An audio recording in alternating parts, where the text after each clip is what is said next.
Hello students, welcome to my YouTube channel physics blog. पिछले class में हम लोग हीट के डायमेंशन, हीट से रिलेटेड फिजिकल क्वांटिटी के डायमेंशन, इलेक्ट्रिसिटी से रिलेटेड फिजिकल क्वांटिटी के डायमेंशन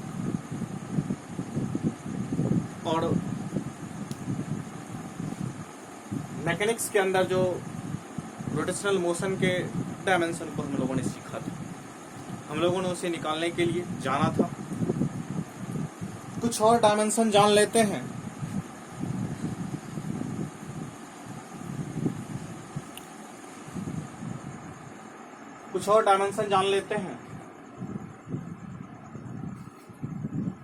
उसके बाद हम लोग अगले टॉपिक पे चलेंगे। लास्ट डायमेंशन हमने कंडक्टेंस का जाना था, जो कि रेसिस्टेंस का रेसिप्रोकल होगा। अगला डायमेंशन एक और फिजिकल क्वांटिटी आप 12th में पढ़िएगा, जो है कैपेसिटेंस। कैपेसिटेंस को आप पढ़िएगा। इसका हम लोग डायमेंशन जानते हैं। कैपेसिटेंस को हम लिखते हैं C से, और C इक्वल टू होता है Q/V। आप लोग Q का भी डायमेंशन जानते हैं, क्या होता है IT। V क्या होता है, electric potential. Work by charge आप लोगों को मैंने बताया था, तो mL² T-2 और work by charge that means IT ऊपर चला जाएगा, तो ये हो जाएगा पोटेंशियल का mL² T-3I इनवर्स। ये हमारा पोटेंशियल का डायमेंशन हो जाएगा। अब आप इसे सॉल्व कर लीजिएगा, तो ये आएगा mL² T ऊपर चला जाएगा और 4 हो जाएगा I²। ये कैपेसिटेंस का डायमेंशन होगा।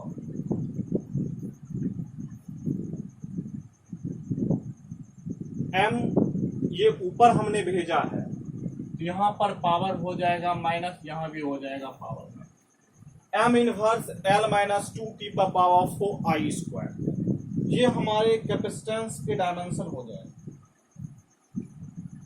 कैपेसिटेंस का डायमेंशन क्या हो जाएगा, M इनवर्स L-2T⁴ I²। ये फिजिकल क्वांटिटी एक इंपॉर्टेंट टॉपिक पढ़िएगा 12th में इलेक्ट्रोस्टैटिक के अंदर, जिसके अंतर्गत मैं इसके डायमेंशन को बताऊं। चलिए अगला परमिटिविटी।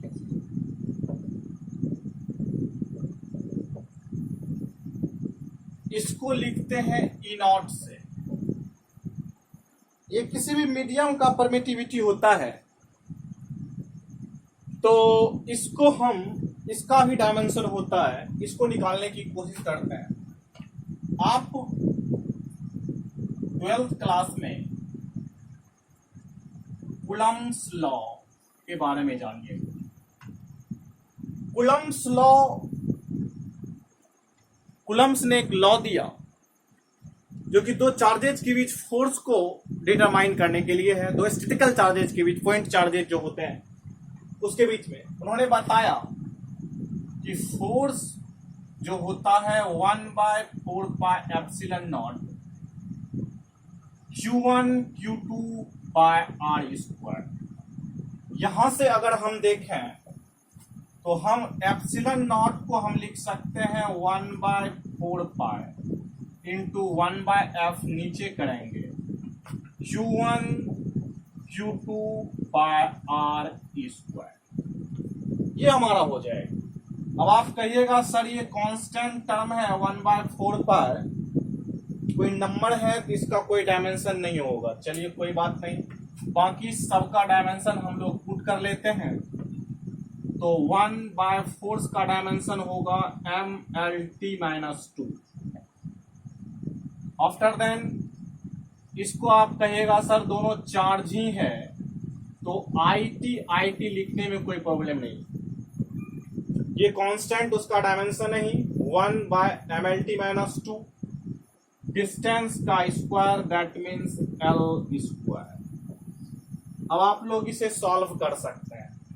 आप अगर सॉल्व कीजिएगा तो देखिए ये ऊपर चला जाएगा, m इनवर्स हो जाएगा, यहां तक कोई दिक्कत नहीं, L पर पावर 3 हो जाएगा। अब आप t के बारे में पहले सोच लीजिए, -2 ऊपर चला जाएगा, +2 हो जाएगा, 2t ऊपर है, t पर पावर 4 हो जाएगा।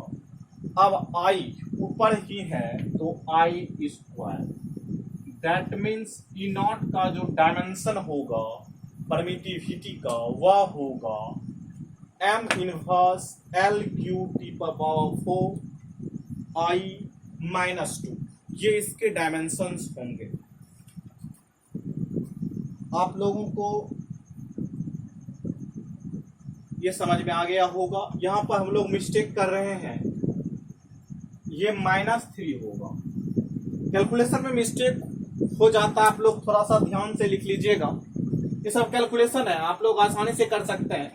m इनवर्स L-3 t पर पावर 4, क्योंकि 4 इसलिए होगा, -2 ऊपर जाएगा, +2 हो जाएगा, और +2 1 1 2 2 2 4 I स्क्वायर, इसका डायमेंशन हो जाएगा m इनवर्स L-3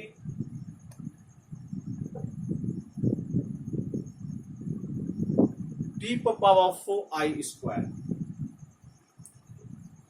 बिल्कुल ये इसके डायमेंशन होंगे।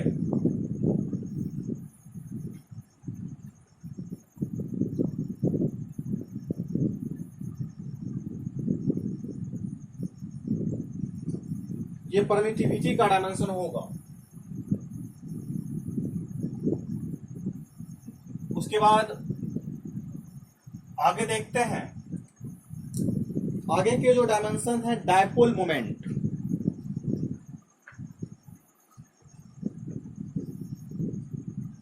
इसको पहले आप लोग लिख लीजिए, उसके बाद आगे देखते हैं।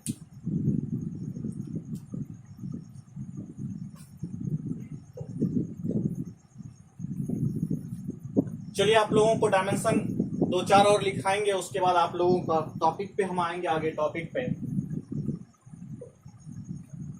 डायपोल मोमेंट जो होता है चार्ज इनटू डिस्टेंस होता है डायपोल मोमेंट। ये भी आप इलेक्ट्रोस्टैटिक चैप्टर में पढ़िएगा। Dipole moment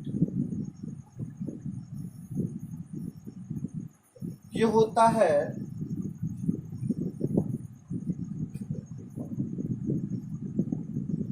charge into distance. तो चार्ज का डायमेंशन IT, इसका डायमेंशन L, ILT। इसको लिख सकते हैं M0 LTI। बिल्कुल ये होगा डायपोल मोमेंट का डायमेंशन। चलिए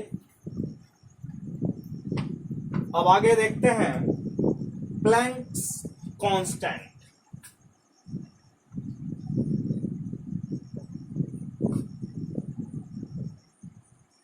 इसको लिखते हैं H से। आप लोगों ने पढ़ा होगा E = h न्यू। E होता है एनर्जी, H होता है कांस्टेंट, प्लैंक्स कांस्टेंट, न्यू होता है फ्रीक्वेंसी। तो यहां पर हम इसको अगर एडजस्ट करें तो हम लिख सकते हैं E/न्यू = h। तो क्यों ना लिख सकते हैं इसको E/न्यू। ये क्या है आपको पता है, वेयर E क्या है, एनर्जी है, और ये क्या है, फ्रीक्वेंसी। तो E इसका E एक प्रकार का इसका होगा mL² t-2, इसका हो जाएगा फ्रीक्वेंसी का टाइम पीरियड का इनवर्स होता है, तो टी इनवर्स 1/t तो हो जाएगा ml², ऊपर चला जाएगा t-1, ये हो जाएगा इसका डायमेंशन -2 + 1 -1 हो जाएगा ml² t-1, ये हो जाएगा इसका डायमेंशन। चलिए आगे देखते हैं एवोगाड्रो नंबर। इसको आप लोग n से लिखते हैं, ये डायमेंशन लेस होते हैं m0 l0 t0। चलिए आगे चलते हैं।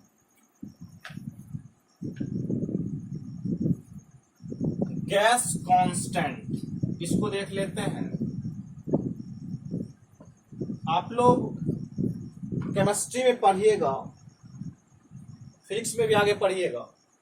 गैस कांस्टेंट, इसको देखते हैं। पीवी इज इक्वल टू होता है nRT, यहां से n नंबर है, RT, यहां से हम इसको सॉल्व करेंगे, ये हो जाएगा PV/T। यहां पर T टाइम नहीं है, T यहां पर टेम्परेचर है, P प्रेशर है, V वॉल्यूम है और T टेम्परेचर। तो अब हम R इक्वल टू यहां से क्या लिखेंगे, PV/T, T not time, T for temperature. तो PV/T और इसको सॉल्व किया। अब P आपका प्रेशर है, इसका डायमेंशन होता है ml इनवर्स t-2, वॉल्यूम का डायमेंशन LQ। टेम्परेचर को मैंने पूरी जर्नी में थीटा लिखता आया है, तो आज भी थीटा ही लिखते हैं। ये हो जाएगा ml² t-2 थीटा इनवर्स, ये हो जाएगा गैस कांस्टेंट का डायमेंशन।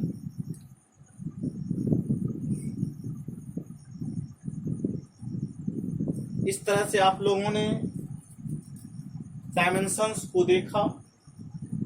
ये सारे डायमेंशंस लगभग हैं, इतने सारे डायमेंशंस आप अपने पास रख सकते हैं और आगे आएंगे टॉपिक के साथ, जो आगे आएंगे उसको मैं बताने की कोशिश करूंगा। धीरे धीरे आपको और डायमेंशन आपको पता चलते रहेंगे। फिलहाल सवाल के जरिए और आपको समझ में आएंगे। ये सारे डायमेंशंस थे और सारे बहुत डायमेंशंस होते हैं, धीरे धीरे आपको पता चलेगा। आगे आपको सफर तय करना है 11th 12th में, और सारे फिजिकल क्वांटिटी आएंगे। आप लोग डायमेंशन निकालने के लिए उम्मीद है सीख गए होंगे किस तरह से हम लोग डायमेंशन निकालते हैं। आपको बेसिक फिजिकल क्वांटिटी के टर्म में आप देखते होंगे हर को हम क्या करते हैं, बेसिक फिजिकल क्वांटिटी के टर्म में लाने की कोशिश करते हैं। आप इसी में देखिए डायपोल मोमेंट में आप चार्ज, इलेक्ट्रिक चार्ज पे गए। इलेक्ट्रिक चार्ज एक आई और टी जो की बेसिक फिजिकल क्वांटिटी है, एल एक डिस्टेंस, उसके माध्यम से हम डायमेंशंस को लिखने की कोशिश करते हैं। आप देखिएगा कोई भी फिजिकल क्वांटिटी है, सबको हमने बेसिक फिजिकल क्वांटिटी के पावर के रूप में लिखने की कोशिश किया है, जो कि डायमेंशन होता है। मतलब कहने का यह है कि डायमेंशन जो होते हैं किसी फिजिकल क्वांटिटी का, बेसिक फिजिकल क्वांटिटी से कितना रेस्ट करता है वो बताता है। आप जैसे प्लैंक्स कांस्टेंट की बात कीजिएगा, तो प्लैंक्स कांस्टेंट का डायमेंशन जो होता है मास का पावर 1 होता है, मतलब मास के रिस्पेक्ट में 1 रेस्ट करता है। एल लेंथ का स्क्वायर होता है और टाइम का इनवर्स होता है। तो इस तरह से आपको ये चीजें आपको पता चला। चलिए अब आगे चलते हैं अगले टॉपिक की ओर, उसको देखने की कोशिश करते हैं। आप लोग डायमेंशंस को ध्यान में रखिएगा तो आपको और सवाल आगे समझ में आएंगे, जो कि मैं करवाने की कोशिश करता हूं। यह था डायमेंशन तक का सफर। आगे आप लोग हेडिंग दीजिए डायमेंशनल इक्वेशन। एक छोटा सा हेडिंग दीजिए dimensional equation.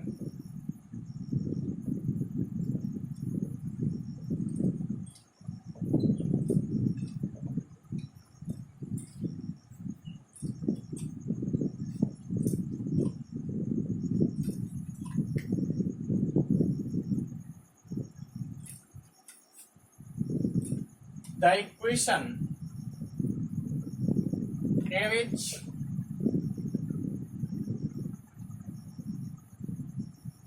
any physical quantity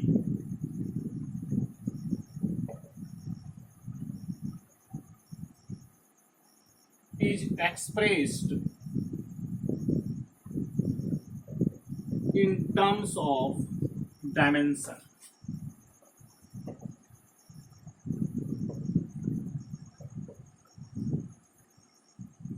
Is called dimensional equation. मैंने बताया कुछ नहीं है, इक्वेशन जो भी फिजिकल क्वांटिटी है इक्वेशन में हम डायमेंशन के रूप में लिखते हैं, उसे हम क्या कहते हैं, डायमेंशनल इक्वेशन। आपको पहले से पता होगा कि इक्वेशन की प्रॉपर्टी क्या होती है। इक्वेशन में सबसे पहली प्रॉपर्टी तो ये होती है कि उसके दो पक्ष होते हैं, दो साइड्स होते हैं, left hand side and right hand side, और उस दोनों के बीच का सेपरेशन क्या होता है, इक्वल का होता है। उस दोनों के बीच में सेपरेशन क्या होता है, इक्वल का होता है। तो यहां पर जैसे देखते हैं डायमेंशन जैसे फोर्स का आप लिखते हैं, तो यह भी एक प्रकार का इक्वेशन है। MLT-2 आपने फोर्स का एग्जांपल के तौर पे आप लिख सकते हैं। नेक्स्ट आप वर्क का लिखते हैं, आपको पता होगा ML²T-2। नेक्स्ट आप लिख सकते हैं चार्ज का, ही आप लिखते हैं Q का, आप लिखते हैं IT। तो हम क्या करते हैं, डायमेंशनल इक्वेशन इसको कहते हैं जिसमें किसी फिजिकल क्वांटिटी को डायमेंशनली लिखा जाता है, उसे हम क्या कहते हैं, डायमेंशनल इक्वेशन। प्रेशर को आप लिखते हैं, ये फोर्स है, आप ये वर्क है, ये चार्ज है,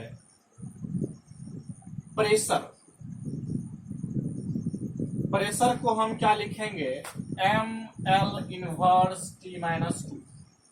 ये प्रेशर का डायमेंशन। तो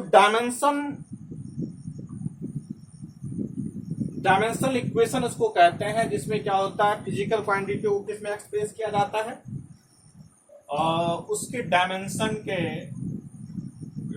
टर्म में लिखा जाता है,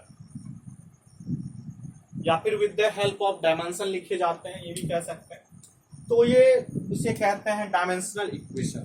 आप लोग समझ गए होंगे डायमेंशनल इक्वेशन क्या होता है। चलिए हेडिंग दीजिए एक इंपॉर्टेंट कॉन्सेप्ट की। बहुत छोटा सा कॉन्सेप्ट है और बहुत ज्यादा सवाल उस पर करेंगे। चलिए मैं उस कॉन्सेप्ट की तरफ आता हूं। एक इंपॉर्टेंट टॉपिक, शायद इस चैप्टर का सबसे इंपॉर्टेंट टॉपिक, और आपको बस बहुत छोटी सी चीज है, लेकिन इसको समझ जाने के बाद आपसे सवाल अच्छे से बनेंगे। और इस टॉपिक पर कंपटीशन में भी सवाल आते हैं, और इस कॉन्सेप्ट पर कंपटीशन में भी सवाल आते हैं, बोर्ड लेवल में सवाल आते हैं। तो आप इस कॉन्सेप्ट को समझ लीजिए, उसके बाद आगे बढ़ते हैं। हेडिंग दीजिए एक इंपॉर्टेंट कॉन्सेप्ट का, प्रिंसिपल ऑफ होमोजेनिटी।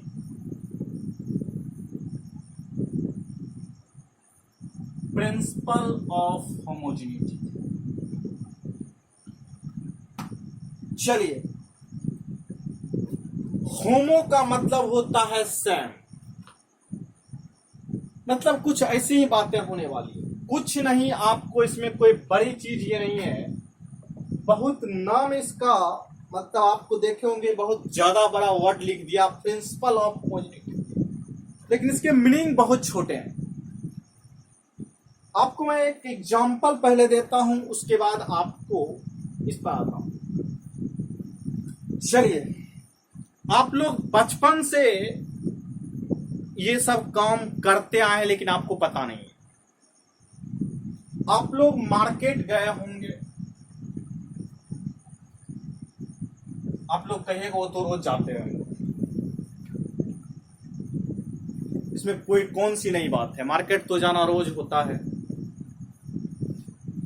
चलिए मार्केट जब जाते हैं तो आप कई तरह के सामान खरीदते हैं, लेकिन जब आप मार्केट से आते हैं तो बहुत सारे सामान, आजकल मैंगो आपने खरीद लिया, चलिए अभी मैंगो का सीजन है, चलिए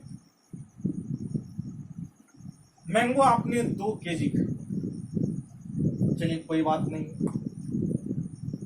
उसके बाद आपने मार्केट में आपने क्लॉथ भी खरीद लिया, कपड़ा, आपने 2 मीटर कपड़ा खरीद लिया। चलिए आप सोचिएगा कि हमने क्या क्या खरीदा था, आप कहिएगा 2 किलोग्राम मैंगो खरीदा और 2 मीटर कपड़ा खरीदा, लेकिन आप इसको 2 केजी प्लस 2 मीटर नहीं कह सकते, ये कह सकते हैं दोनों मिलाकर के 4 केजी मीटर मैंने खरीदा। ऐसा कभी सुना है आपने, किया है क्या? ऐसा नहीं किया हो क्या? मेरा कहने का मतलब है कि आपने इसको ऐड किया, तो ऐसा एडिंग आपने कभी नहीं देखा होगा, और हमें लगता है आज तक आप लोगों ने किया भी नहीं होगा, और आप किए होंगे तो अनजाने में किए होंगे, गलती से किए होंगे, जो कि होता नहीं।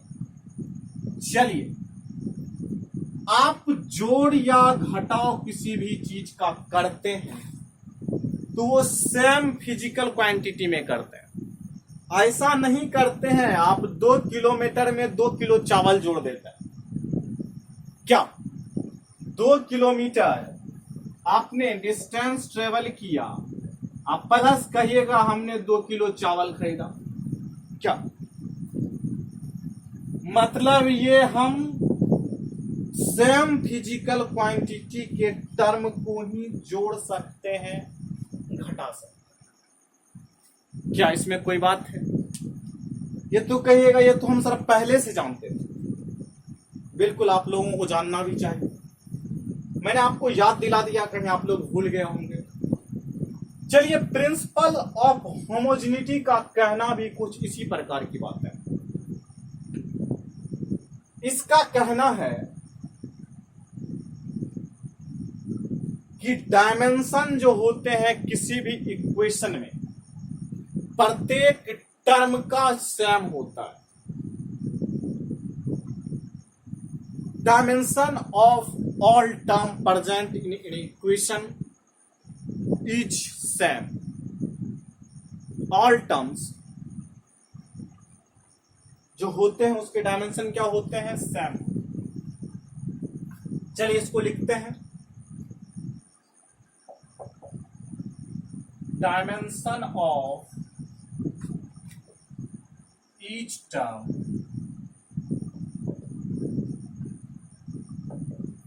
involved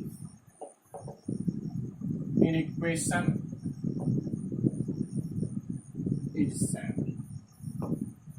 dimension of each term जो कि इन्वॉल्व होता है in any equation is same. प्रत्येक टर्म का जो डायमेंशन होता है वह सेम होता है। जितने भी टर्म उस इक्वेशन में इन्वॉल्व है वो सारे टर्म के जो डायमेंशन होते हैं वह सेम होता है, यह जरूरी है, तभी वह इक्वेशन बन पाएंगे, अन्यथा इक्वेशन नहीं बने। अब देखिए ना, इस दोनों को जोड़ करके आप कुछ नहीं कर सकते, तो सिंपल सा बात है। आप ऐसे भी कह सकते हैं all that term involved in any equation is dimensionally equal। जितने टर्म इन्वॉल्व होते हैं किसी इक्वेशन में वह क्या होते हैं, डायमेंशनली इक्वल होते हैं।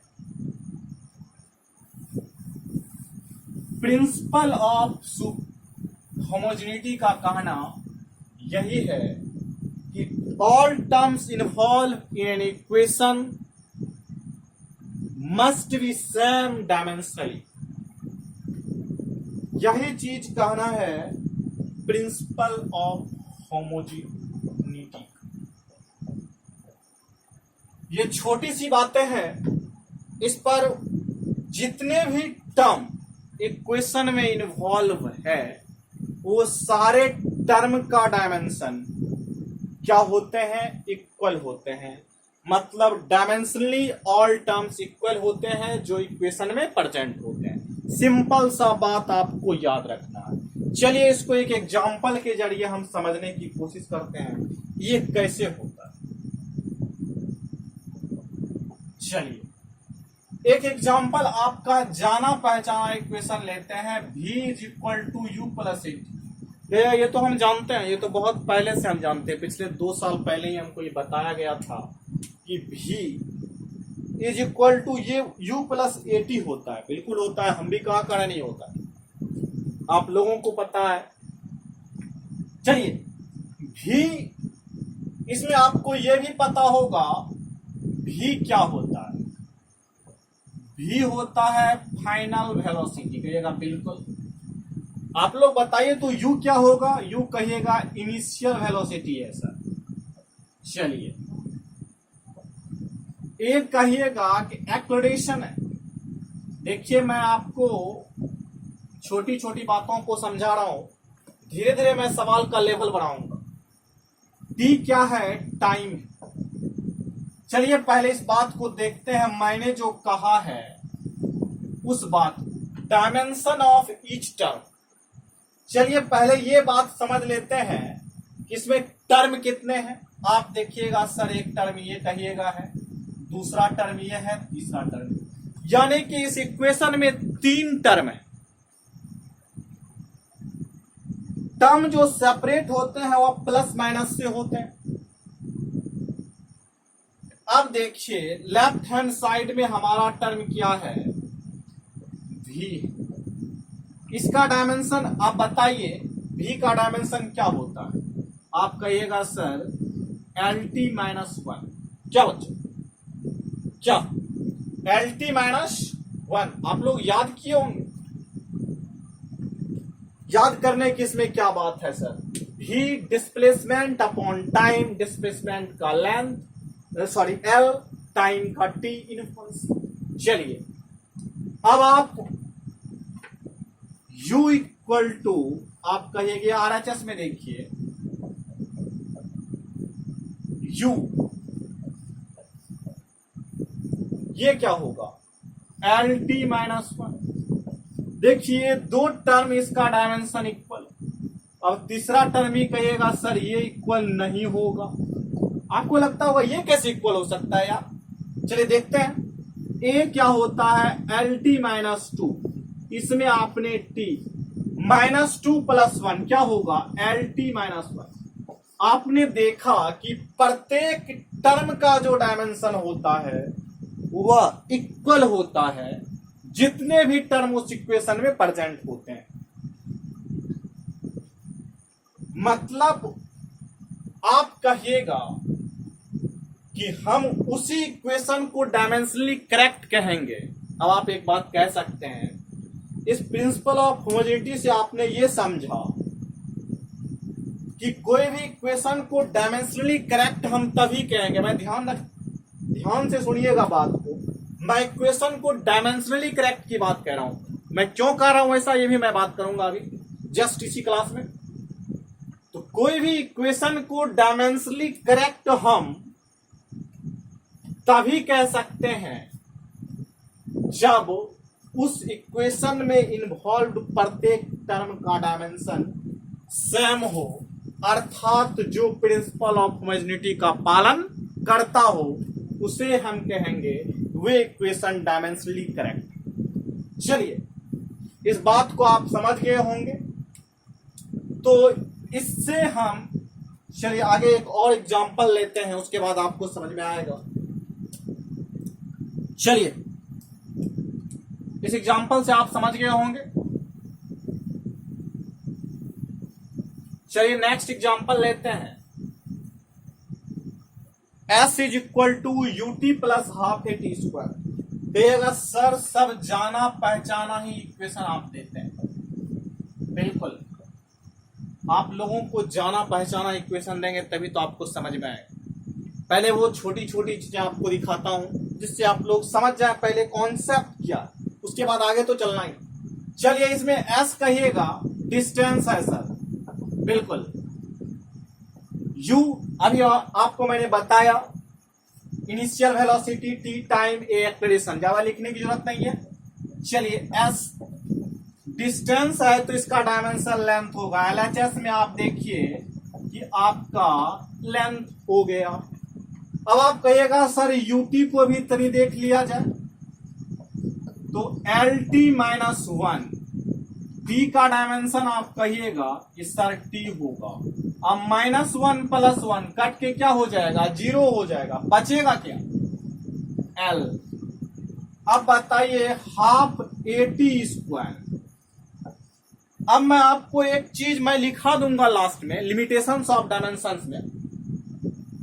अभी आप ये जानिए कि कांस्टेंट टर्म का कोई डायमेंशन नहीं होता, ठीक। तो आप 1/2 का कोई डायमेंशन नहीं होगा। चलिए आगे चलते, अब ए इसका डायमेंशन LT माइनस 2 आपको मैंने लिखाया है, ये नहीं आकाश से मैं लिख रहा हूं।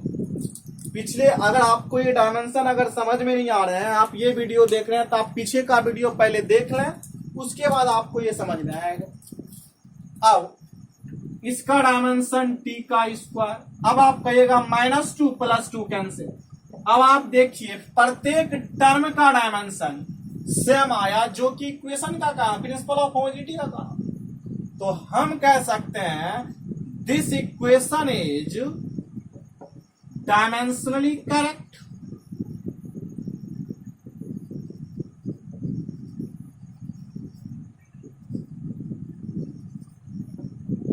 अब आप एक और हेडिंग लिख सकते हैं, एप्लीकेशन ऑफ डायमेंशन के अंदर पहला एप्लीकेशन आप लिखिएगा एप्लीकेशन ऑफ डायमेंशन। इसके अंदर आप हेडिंग दीजिएगा तो पहला एप्लीकेशन आप क्या जानते हैं, चेकिंग द करेक्टनेस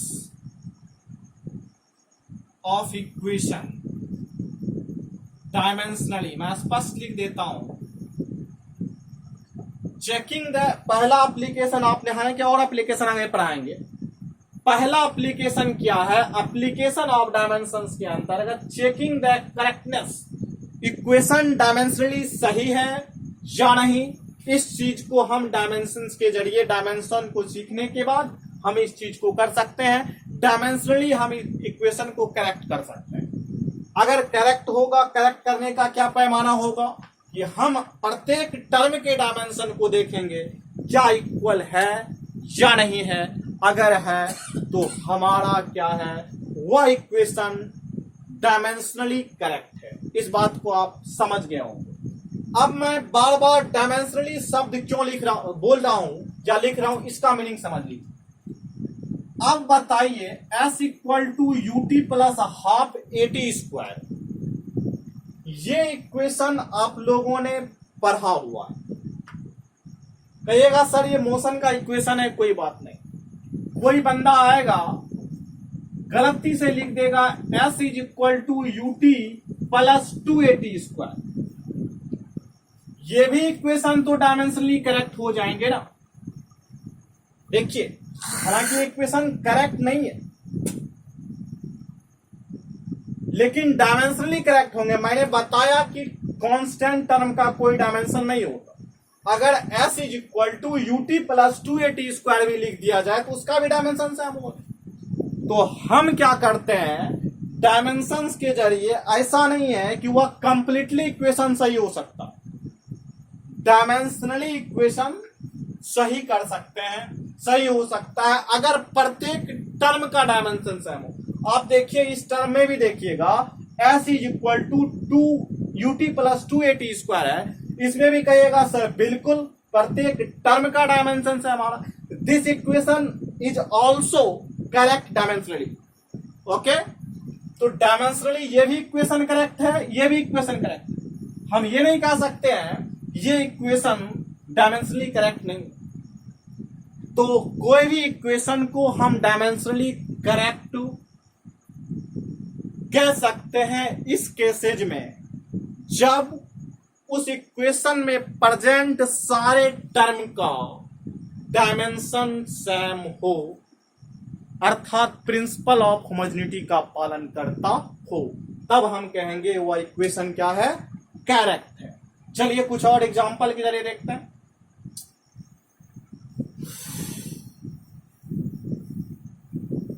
मतलब आप करेक्टनेस जो होती है वह आप डायमेंशनली इस डायमेंशन के जरिए चेक कर पाते हैं। आप ये गारंटी के साथ नहीं कर सकते कोई इक्वेशन 100% सही है, हालांकि हो भी सकते हैं, नहीं भी हो सकता है। आगे मैं इसका रिजल्ट दिखाऊंगा, फिलहाल आप सवाल देखिए। एक और सवाल लेते हैं, v² कहिएगा मोशन का। सर तीनों इक्वेशन आप क्यों ले ली? चलिए इसको आप लोग ट्राई कीजिए। तो ये भी देखिएगा, आपको गारंटी है डायमेंशनली करेक्ट आएगा। v² is equal to u² minus 2as।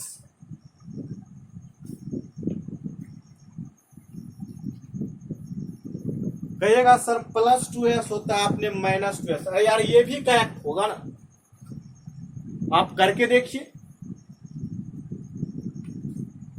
तो आप यहां माइनस रख दीजिए, प्लस रख दीजिए, डायमेंशन पर कोई फर्क पड़ने वाला है नहीं।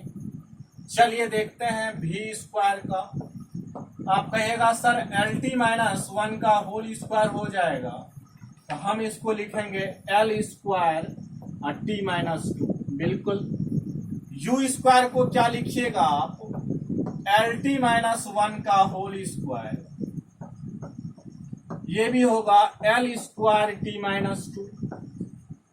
अब इस कांस्टेंट टर्म का फिर से डायमेंशन नहीं, AS। अब बताइए इसका होगा LT-2 और इसका हो जाएगा L, तो L² T-2। जबकि हम लोग जानते हैं कि v² is equal to u² plus 2as होता है, लेकिन फिर भी करेक्ट। तो मैं जो कहने की कोशिश कर रहा हूं, इसके जरिए आप डायमेंशनली करेक्ट करते हैं इक्वेशन को, न कि आप परमानेंटली इक्वेशन करेक्ट हो जाएगा। हालांकि परमानेंटली भी हो सकता होता है, इसमें कोई बात नहीं है, लेकिन आप एप्लीकेशन के जरिए, डायमेंशन के जरिए आप क्या करते हैं, इक्वेशन को डायमेंशनली करेक्ट कर सकते हैं। बिल्कुल, इस बात को आप समझ गए होंगे। कुछ और सवाल को देखते हैं।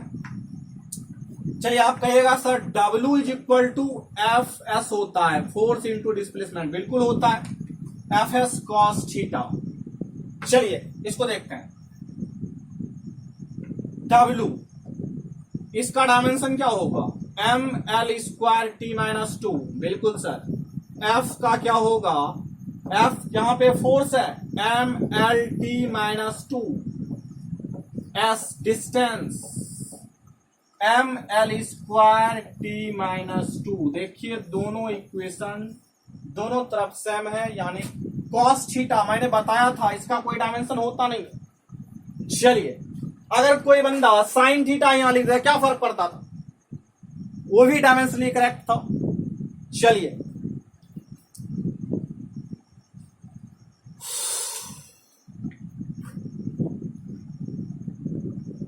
चलिए आगे देखते हैं। आप लोग नंबर आप लोग अपने कॉपी में खुद से दे दीजिएगा। चलिए आपको जो समझाने की कोशिश मैं कर रहा हूं उसे समझिए। Kinetic energy is equal to होता है, आप शॉर्ट में ही लिखते हैं के E, kinetic energy is equal to half M V square. आप चेक कीजिए तो क्या ये डायमेंशनली करेक्ट है? काइनेटिक एनर्जी, आप कहिएगा सर एनर्जी कोई भी हो, इसका डायमेंशन तो हमने एक ही चीज सीखा है, M L square T minus two. जो वर्क का डायमेंशन होता है वही एनर्जी का डायमेंशन होता है क्या? चलिए देखिए, कैलकुलेशन में आप लोगों का कभी मिस्टेक हो जाए तो आप उसको करेक्ट कर सकते हैं। चलिए, हाफ एम बी स्क्वायर, मैंने बताया कांस्टेंट टर्म का कोई डायमेंशन नहीं होता है। अब हमको क्या करना होगा, एम बी स्क्वायर का डायमेंशन, एम का M L T minus one का होल स्क्वायर। कहिएगा सर बिल्कुल M L square T minus two, dimensionally equation क्या है? करेक्ट है। चलिए, potential energy M G H, आप इसको ट्राई कर लीजिएगा तो क्या ये डायमेंशनली करेक्ट है या नहीं, इसको आप लोग घर पे ट्राई कीजिएगा, बिल्कुल डायमेंशनली करेक्ट ही आएंगे। चलिए आगे एक और देखते हैं, एक और आप लोग ट्राई कीजिएगा, T is equal to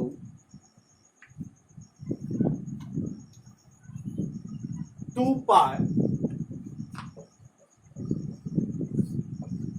M by F by x.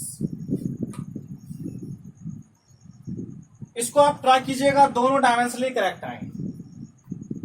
इस इक्वेशंस को आप डायमेंशनली करेक्ट आप करिएगा तो ये हो जाएंगे। कुछ और इक्वेशन मैं दे देता हूं,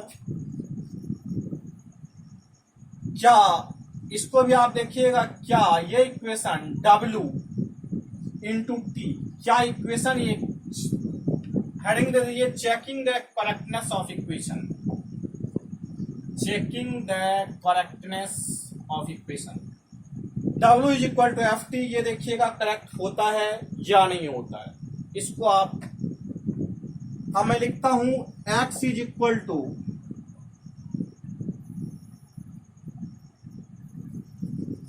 280 प्लस हाफ 80 स्क्वायर,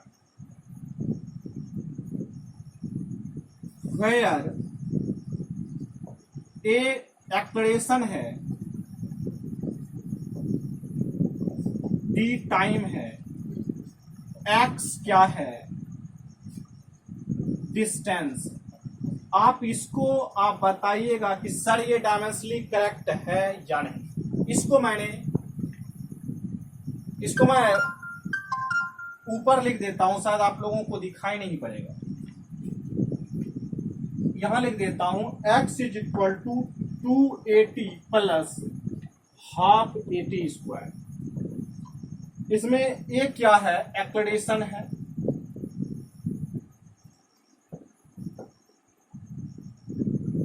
टी क्या है, टाइम है, एक्स क्या है, आप लोग चेक कीजिएगा क्या ये सही है या नहीं। एक और equation P V equal to N R T, क्या यह सही है या नहीं, इसको चेक करना है। पी फॉर प्रेशर, भी आपका वॉल्यूम है, एन कांस्टेंट है, ये कांस्टेंट है, आर गैस कांस्टेंट है,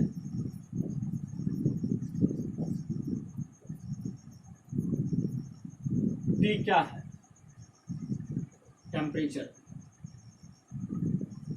इस सब का डायमेंशन आप पुट करके देखिएगा क्या आता। इस तरह से आप इसको चेक कीजिएगा तो इस चीज को आप चेक करके देख सकते हैं क्या वो डायमेंशनली करेक्ट आ रहा है या नहीं आ रहा है। नेक्स्ट एक और लिख लीजिए,